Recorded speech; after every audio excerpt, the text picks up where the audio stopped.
देखिए हम लोग आज बात करेंगे नीति आयोग, NITI।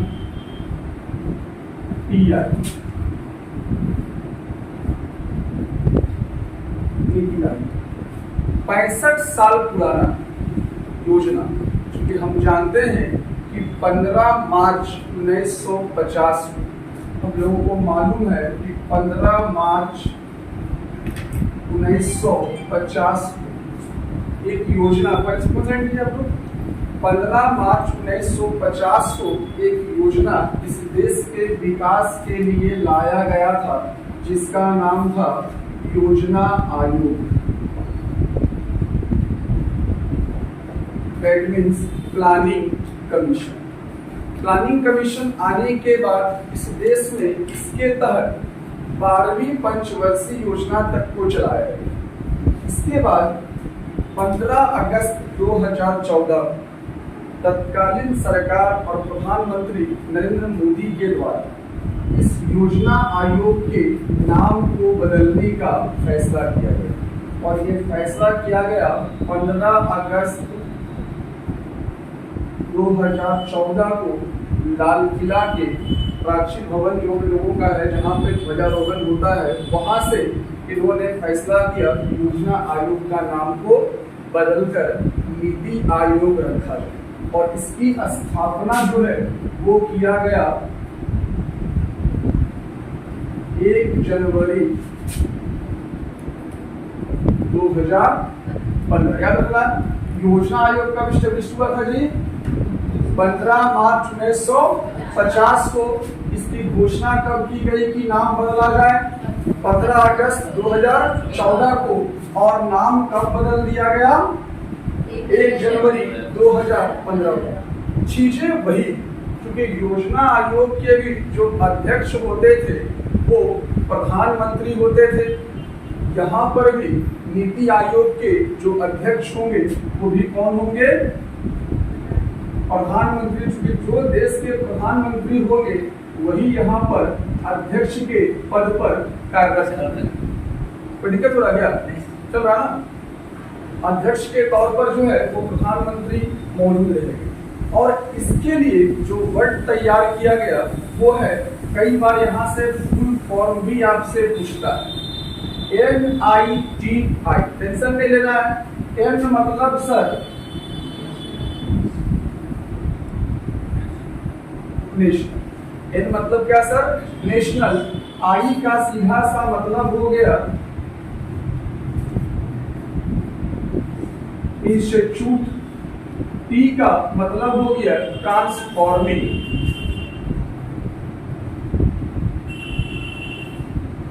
T का मतलब क्या? ट्रांसफॉर्मिंग। और I का मतलब क्या हो जाएगा लास्ट में? इंडिया। भाई सीधा सा लॉजिक है कि भाई नेशनल इंस्टीट्यूट ट्रांसफॉर्मिंग इंडिया मतलब नीति आयोग को स्थापित किया गया। और नीति आयोग को में सबसे इम्पोर्टेंट जो रोल दिया गया वो नेशनल और इंटरनेशनल मतलब कुल मिलाकर राष्ट्रीय और अंतर्राष्ट्रीय महत्व को ध्यान में रखते हुए नीति आयोग की स्थापना को किया गया। और ये कहा गया कि देश में जो भागीदारी हो, हम जानते हैं कि भाई राष्ट्रीय भावनाएं तभी डेवलप कर सकती है जब राष्ट्रीय जनता भी, राष्ट्र की जनता भी इसके लिए एक्टिव। क्योंकि हर काम केवल प्रशासन या सरकार के दायित्व की नहीं होती, आपकी और हमारी भी भूमिका देश के विकास में होना चाहिए। इसी चीज को ध्यान में रखते हुए राष्ट्रीय उद्देश्य को ध्यान में रखा गया और राष्ट्र की में भागीदारियों को लेकर इस योजना को या इस आयोग को गठित किया गया। आइए देखते हैं इसमें कौन कौन शामिल होते हैं, मतलब स्ट्रक्चर ऑफ नीति आयोग। इसमें वजह क्या है ना, कई बार हम लोगों के साथ प्रॉब्लम क्या हो जाता है, जहाँ हम लोग पढ़ते हैं नीति हिंदी में और वहां बोलेगा फुल फॉर्म को आदमी पढ़ाया, लेकिन जब हम ऐसे पढ़ेंगे नीति ऑलवेज समझ में आएगा कि फुल फॉर्म होता है इसका। ठीक है, ऐसा लिखेंगे नीति तो क्या होगा, यहाँ पे दिमाग में आ गया नियम। अगर जैसे नीति प्रबंधन विभाग में आएगा तो हम बात कर रहे हैं नीति आयोग में क्या क्या स्ट्रक्चर और उसकी क्या क्या संरचनाएं हैं। देखो नीति आयोग सीधा सा लॉजिक है, अभी हम तुरंत आपसे यही पे लिख के दिए क्या, इसका अध्यक्ष कौन, प्रधानमंत्री। तो भाई पहला हेडिंग में यहाँ पर इसके संरचना की बात कर ले तो इसके जो अध्यक्ष होंगे वो प्रधानमंत्री। तो करेंट अफेयर्स अगर आपसे पूछ ले कि वर्तमान में नीति आयोग के अध्यक्ष कौन है तो कौन होंगे, प्रधानमंत्री। कौन है देश के, नरेंद्र मोदी। यहाँ पे करेंट अफेयर्स में जोड़ सकते हैं हमें कि नीति आयोग के अध्यक्ष कौन बनते हैं तो प्रधानमंत्री, कौन है तो नरेंद्र मोदी। तो यहाँ पे ये अध्यक्ष के तौर पर हो गए। इसके बाद यहाँ पे एक होते हैं गवर्निंग काउंसिल।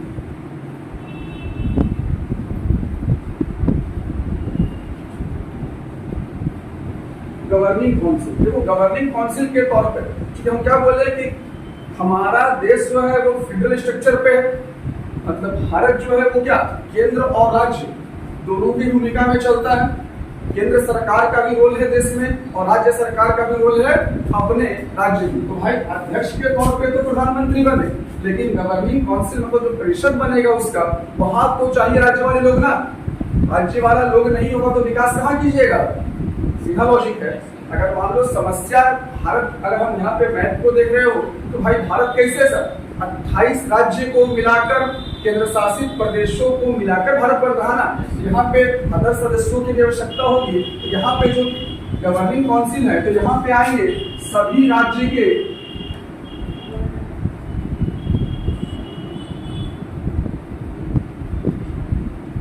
मुख्यमंत्री।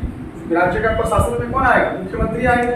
इसके अलावा जो है जो राज्य में केंद्र शासित प्रदेश है यूटी, जो राज्य जो है वो हमारा केंद्र शासित हिस्से पे है या यूटी के तौर पर है तो वहां पे चाहे वो जानते हैं यूटी वाला जो एरिया होता है वहां दो ही तरह के लोग हो सकते हैं, या तो उपराज्यपाल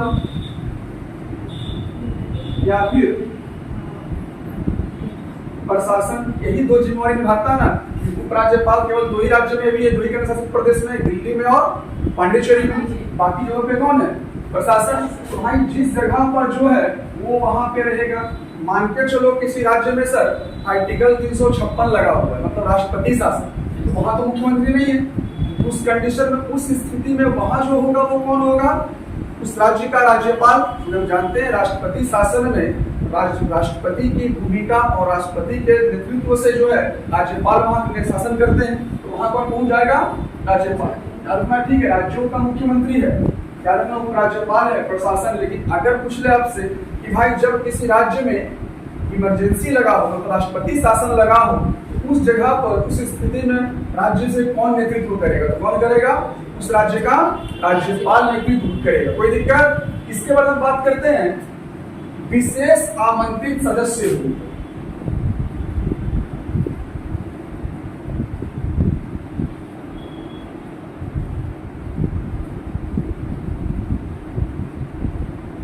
विशेष आमंत्रित सदस्य, ये विशेष आमंत्रित सदस्य कौन है, तो भाई अलग अलग क्षेत्रों के विशेषज्ञ। नाम नहीं देखो क्या है,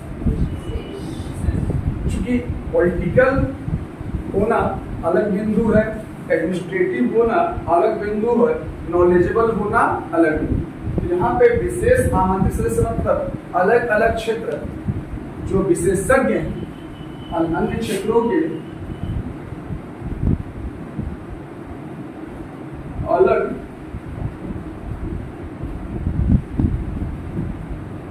क्षेत्रों के।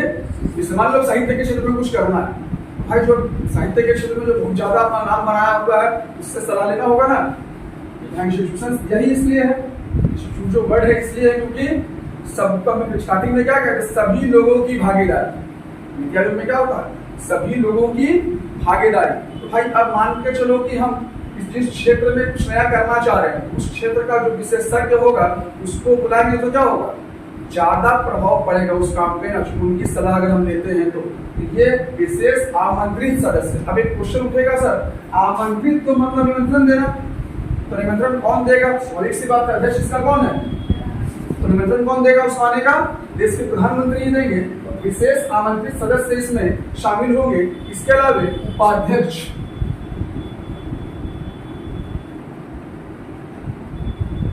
ये भी प्रधानमंत्री द्वारा नियुक्त।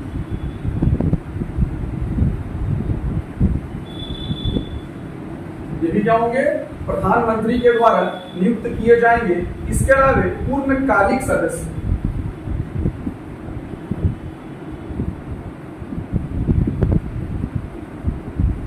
ये 5 हो गए। पूर्णकालिक सदस्य का मतलब क्या होगा? नीति आयोग का पूरा कार्यकाल तक में ये मौजूद रहेंगे, तो 5 संख्या इनकी मौजूद होगी। इसके बाद आंशिक सदस्य के तौर पर 2 शिक्षक,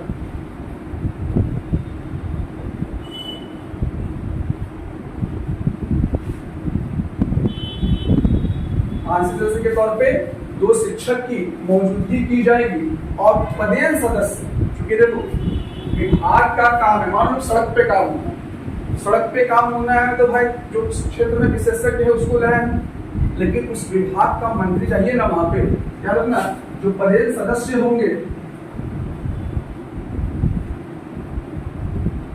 वो होगा 4 कैबिनेट के मंत्री के तौर पर वो होंगे। अभी 4 कैबिनेट के मंत्री वर्तमान में जो रहे हैं वो श्री राजनाथ सिंह है, पीयूष गोयल है, राधा मोहन सिंह जैसे लोग, ये लोग जो मंत्री है कैबिनेट का, उन लोगों को इसमें शामिल किया जाएगा। इसके अलावा एक सीईओ, एग्जाम में यहाँ से क्वेश्चन आता है जी, नीति आयोग के सीईओ कौन है? बताइए तो कोई एग्जाम में क्वेश्चन पूछता है कि वर्तमान में नीति आयोग के सीईओ कौन है?